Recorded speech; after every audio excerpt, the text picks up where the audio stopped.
Hi, I'm Richard Sharp, and today we're going to be going over an upper body pulling exercise called the bent over row.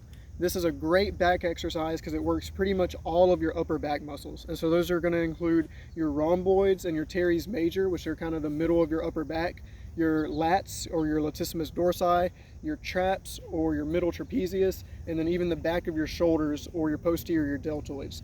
And so those are all going to be worked in this exercise, and it's great for really all sports because even though pulling motions are less common in most sports, you need those back muscles to kind of balance out the muscles that you have for your pushing exercises. You want to keep that balance, and so when in sports, as in most sports, where some kind of push is very common, you want to also complement those with pulls and keeping your body, your anterior and your posterior balanced. So this is going to be a great pulling exercise for your posterior chain of your upper body.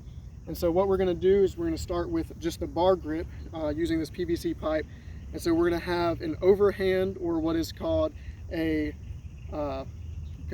pronated grip. So an overhand or pronated grip. We're not going to be too narrow, we're not going to be too wide, we're just going to be kind of what is called literally a common grip. So right in the middle where of the bar, kind of at a decent, like outside the shoulders grip. And so our starting position, obviously in a practical setting, you're going to have to start from the floor and pull it up, but you're going to be starting with your feet right at about shoulder width apart. You want to be kind of square, you want to make sure your back is straight. And so we're going to start with a hip hinge and bending over, hint bent over row. And so as I've said before, you want to imagine people when they bow, like in the Eastern countries when they bow for a greeting or bow to show respect. You can't bow just going straight forward. You're gonna fall, you're gonna lose your balance. You have to push those hips back. So keeping your back straight, pushing those hips back, you're gonna bow or bend over like that. So your hips are gonna be back, your back's gonna be straight. You're gonna have to allow a certain amount of bend in the knees, but you wanna have as little of that bend as your hamstrings will allow.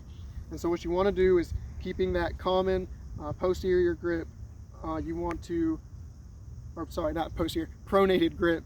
You want to start feet shoulder width apart. You want to do that bow, and you want to go down to where the bar is right at about the middle of your shins, and you want it to be actually touching your shins. You want to keep throughout this entire exercise, you want to keep that bar as close to your legs as possible.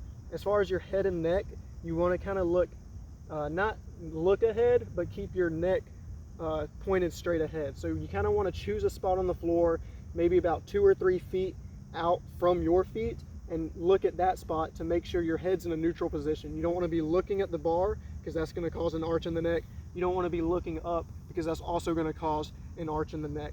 So you want to keep the bar on your shins, keep your back straight, keep your legs as straight as you can, and then you're going to begin the actual row. A huge mistake that is often made, a mistake that's often made here, is that people want to row straight up into the air. Their elbows will flare when this happens, and the bar is just going to go straight towards their chest area, and that's going to do multiple things that you don't want to do. The first is you don't want your elbows to flare, and the second is, as I already stated, you don't want the bar to go away from your legs. Instead, you want to tuck your elbows. You want to bring the bar almost to your belly button and back. You want your elbows to go back, not out. You want the bar to go back, not straight up. And so what I like to do is almost imagine a slug, like the bar is a slug, that's literally crawling up your leg. Bring the bar to your belly button, keep the bar as close to your legs as you can, even touching your legs without dragging them. Obviously, you don't want to rip the skin off of your shins, but you want to keep it. That's why a lot of times long socks are good for any exercises in this position, but you want to keep the bar on your legs as much as possible. So putting that all together, you're gripping the bar correctly, doing that bow motion, hinging all the way down, starting right about the middle of your shins, picking that spot to look at, and then you're just going to row back to your belly button, and then you're going to do the same thing going down, keeping the bar close to your legs, going back, not up, and then going back down the same way to your belly button, not to your chest, and then down the same way. And so when you do that, you're going to make sure you're activating all the correct muscles. You're going to make sure you're not increasing your risk for injury by flaring or by doing anything wrong.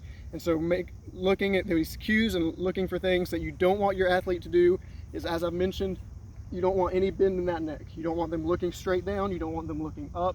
That's a very common thing. Athletes like to look straight while they're doing an exercise, but this is one where that's actually going to cause extra tension in the back of that neck and extra bend in the spine, and you don't want that.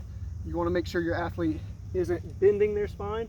That's going to cause spine pain. That's going to cause potential risk for injury there. So keeping that spine straight, keeping those legs as straight as possible, and as I've already mentioned many times, but it can't be overstated, you're pulling back, you're not pulling up. Those are all huge, very common mistakes, and they're also very huge detrimental mistakes for the effectiveness of the exercise. And so one last time, I'll demonstrate it all together with correct form. Is starting with your pronated common grip. You're going to start feet shoulder width apart. You're going to hinge or bow straight back. You're going to lower all the way to the bar is about at your shins, and then when you row, and I actually almost made a mistake right there, you don't want to look up, you're going to look down or look straight, and then you're going to row straight back, keeping the bar close to your legs, keeping your elbows close to your body, and then going down, going up, and then going down. And then you're going to go straight back to your starting position, or you can just let the bar down and then go to your starting position. And so that's about all there is to the bent over row. Thank you for watching.